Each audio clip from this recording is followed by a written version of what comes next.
Bonsoir à tous, bienvenue sur D8 pour cette nouvelle édition de Voyage au bout de la nuit. Aujourd'hui, je vais poursuivre et finir la lecture d'un conte philosophique de Montesquieu qui s'intitule « Histoire véritable ». Tenue légère, nonchalamment installée sur le canapé, Laura lit.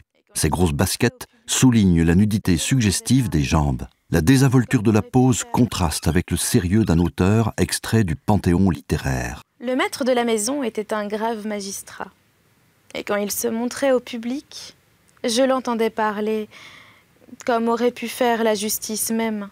Dès lors, tout semble ironique. Les mots deviennent à double entente. Elle tenait devant lui des discours du monde les plus chastes. La petite fille était une merveille de vertu devant sa mère.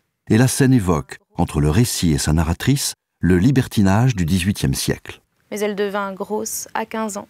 Le spectateur s'attache au corps de la lectrice plus qu'au contenu du texte, à ces petits cafouillages devant les subjonctifs. Il ne se serait point soucié de l'action s'il n'avait eu que nous qui l'eussions su. À ces gestes féminins, à ces regards furtifs et à ce vague ennui un peu sensuel qui se dégage d'elle. Ô Dieu, m'écriai-je, de quoi vais-je devenir? Et pourtant, la politique est là, dans la morale du conte qui promeut l'intérêt général. J'avais l'esprit vraiment patriote.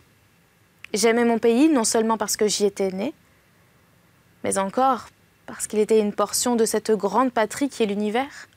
Un pont est ainsi jeté entre la futilité littéraire et le philosophe de l'esprit des lois. En résumé, l'émission Voyage au bout de la nuit associe littérature classique et fantasme coquin. Ce paradoxe un peu racoleur en fait un objet représentatif de l'esprit décalé d'aujourd'hui. C'est l'affirmation modeste d'une culture de liberté.